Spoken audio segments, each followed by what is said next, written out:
Hi, this is Anna from Mrs. K's Clubhouse. With back to school season right around the corner, I wanted to share some of my favorite back to school activities. My very first resource that I made for my classroom, it was right before my second year of teaching, and I wanted to do something fun on the first day of school. So that's where this First Day Feelings graphing activity came along, and it has changed many times since then, and it did just receive an update. So everything that I'm showing you is included in the update right now. So this is a graphing activity where students can mark how they're feeling on their first day of school, whether they're worried or sad, excited, happy. It has all of these emotions that you can have students choose how they're feeling, and you'll put it on a class graph just like this. I've used butcher paper in the past. I've used anchor chart paper. It's really up to you and how many students, which option, which I'll show you in just a second, you choose. So it's kind of endless. Now, this new updated version, there are 3 title options with different sizes and styles. You have these emotion category cards. Everything's in color in black and white. So these are the ones that I choose, and I just cut out the emotions that I want to do. Now, in first grade, I did use all of the emotions, but when I taught kindergarten, I only used a few of them. I did excited, happy, nervous, and sad, and those are the ones that I just stuck to because I felt like those were the easiest for incoming kindergartners to understand. So you will just cut these out and glue them on the bottom of your anchor chart. There are also 3 size options of these cards. Like I said, they're also in color in black and white, so you can choose whatever is the best option for you and for your class. And then you will have the students choose these their emotion card that however they're feeling for the day.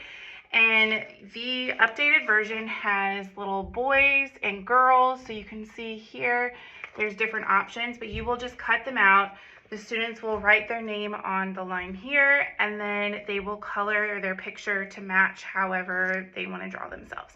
There are 4 different sizes of these cards. These are the ones that I like because I can fit the most going up like this. I always usually have 24 to 28, 29 kids. So this is one of the smaller options, and it just works best for our class graph.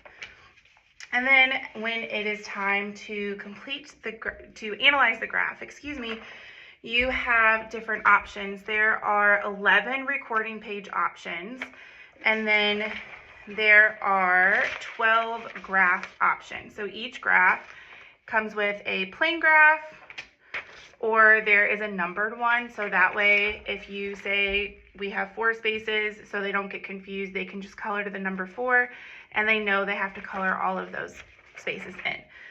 There are also, like I said, 11 of these recording page options, so they'll just write the number or however many students felt that emotion on the first day of school once everything is glued onto the graph. And then there are some with blank spaces. There's some where the emotions are here and they have to draw a picture of how they feel and write about it. This one, they have to trace on my first day of school, I feel, and then they can write one of the emotions in here. And then I also have some added bonus pages for pre-K and preschool all the way up to 3rd grade. There are certificates with little boys and girls on them. There are little crowns that you can do with your kids for the first day of school, where you just cut a strip of construction paper, they cut it out, you staple it, and that way they have this cute little crown. And then there's also a coloring page that they can color while they're waiting for their classmates to finish their graphing page if they get done early. So that's what's included. Now let me show you what it looks like when we put all of those pieces together on our graph. All right, I went ahead and just showed you how you can set up the graph. So here I put the title up here, our first day feelings. I put our emotions, which are excited, nervous, sad, happy. These are the ones that I've just always used with my kindergarten students. Just like I said, it's the easiest to explain. And then once we read a book, our first day story, it's usually like Our Class as a Family, The King of Kindergarten, First Day Jitters, all of those are great. Then I give the students, I put all of the emotions in piles and I call them up, and then I give them these cards after they tell me how they're feeling on this first day of school. So what they'll do is they'll get the card that represents, they can color, write their name, and then I give them the opportunity to find the emotion. So here's nervous, and then they will just glue it right up there on the graph. Same thing, this one is excited, so then we'll just put it right up here on the graph, and then we'll just stack them up like this. And then when it is time to analyze our graph, we will go through and we will use this paper. Usually I print the graph and our recording page back to back, so that way I'm just using the one piece of paper. And we will say, count how many students were nervous, and then 1, 2, 3, 4, 5, and then write that number there. Same thing with the other emotions, and then they will draw a picture of how they feel, trace to complete the sentence, and then write the emotion to complete this side of the activity. And then, or you can do this side first, either one. This is the graph page, and they will complete this, same thing. They'll color in a box for however many students fit in each of these emotion cards. So that is how we complete that activity. I usually hang this up and we'll have a discussion with the class about, we have some students who are feeling nervous. What are some things that we can do to maybe make them excited about coming to school? And we kind of talk about being a good friend, what we can do if we see kids on the buddy bench, or if someone's playing by themselves. So it leads into some really good conversations that you can have and really build that strong classroom community starting from the first day of school.